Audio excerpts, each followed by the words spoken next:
Assalamualaikum warahmatullahi wabarakatuh. Perkenalkan, nama saya Muhammad Badruddin Syah Umar.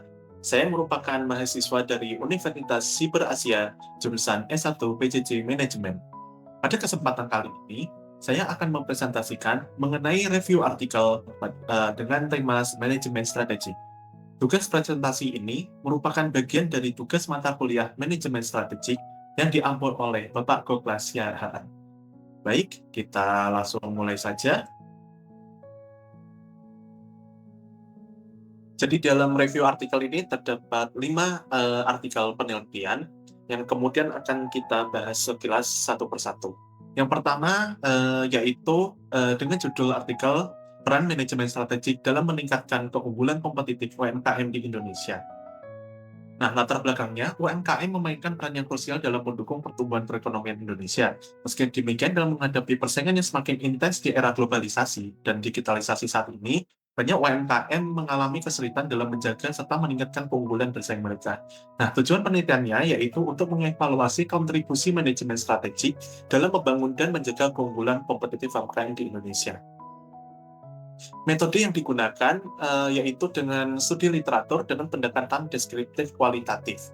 Lalu untuk hasil penelitiannya menunjukkan bahwa penerapan manajemen strategik melalui perencanaan yang sistematis, analisis SWOT, serta optimasi kekuatan internal dapat membantu UMKM dalam menghadapi dinamika pasar dan menciptakan nilai tambah secara berkelanjutan.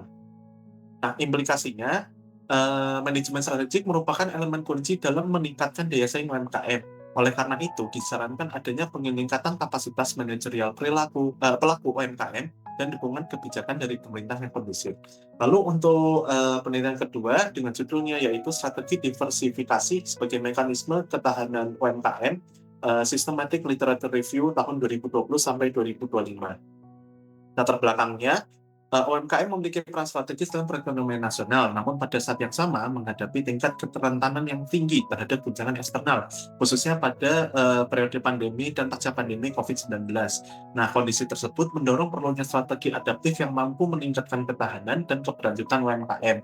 Salah satu strategi yang banyak dibahas dalam literatur adalah strategi diversifikasi.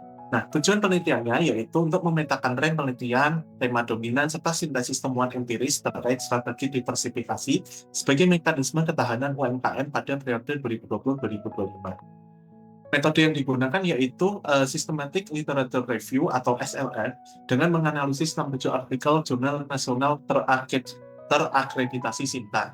Nah, proses kajian dilakukan melalui tahapan pencarian literatur, seleksi berdasarkan kriteria inklusi dan eksklusi, serta analisis deskriptif dan tematik.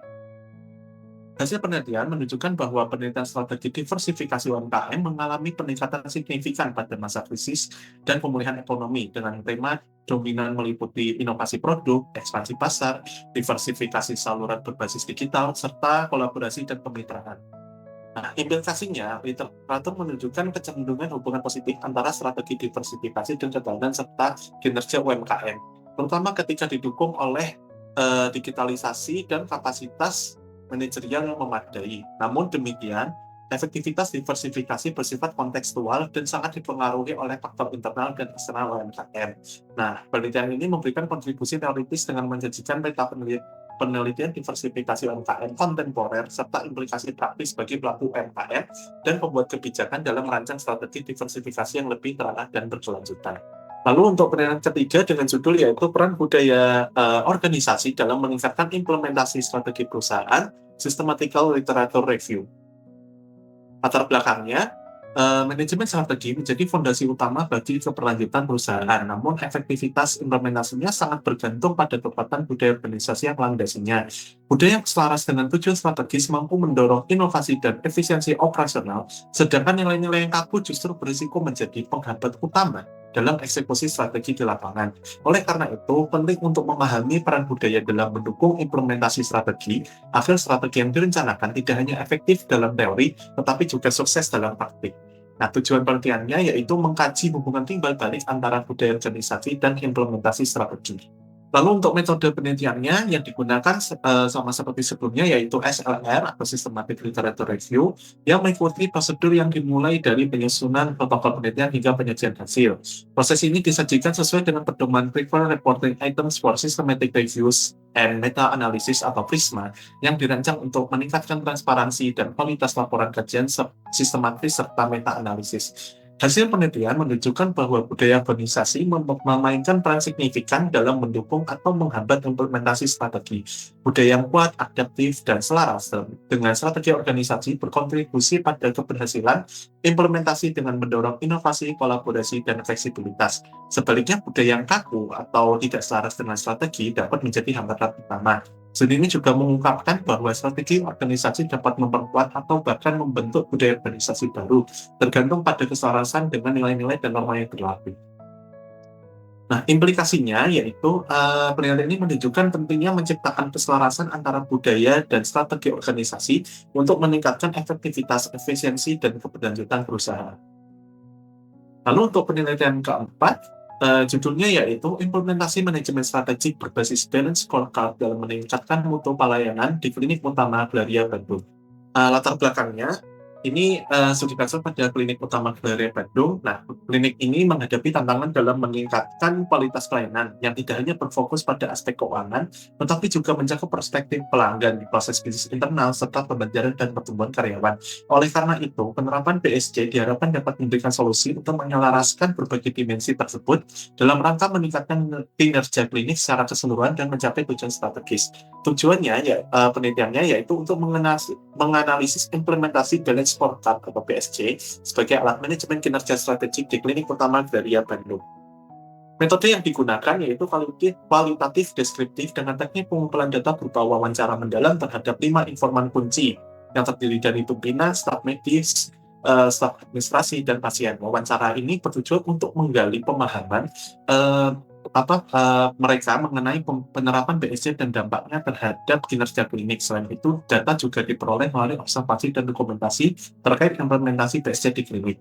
Hasilnya menunjukkan bahwa penerapan BSC telah memberikan dampak positif dalam meningkatkan efisiensi operasi klinik, kepuasan pasien, serta koordinasi antar bagian. Penerapan BSC juga membantu menciptakan budaya kerja yang lebih adaptif dan berbasis kinerja, di mana setiap bagian memiliki tujuan yang jelas dan terukur. Nah, untuk implikasinya yaitu penelitian ini memberikan implikasi penting bagi lembaga pelayanan kesehatan, khususnya klinik, untuk mengadopsi BSC sebagai kerangka strategis yang dapat meneruskan visi organisasi dengan praktik kerja yang terukur dan berkelanjutan. Penerapan BSC yang efektif diharapkan dapat meningkatkan kualitas pelayanan kesehatan, menjadikannya lebih efisien dan responsif terhadap kebutuhan pasien. Lalu untuk penelitian yang terakhir yaitu berjudul transformasi digital dalam praktik manajemen sumber daya manusia, studi literatur implementasi teknologi di era modern. Latar belakangnya, era digital yang berkembang pesat telah mengubah lanskap bisnis secara fundamental, menuntut organisasi untuk beradaptasi dengan teknologi terdepan guna mempertahankan daya saing.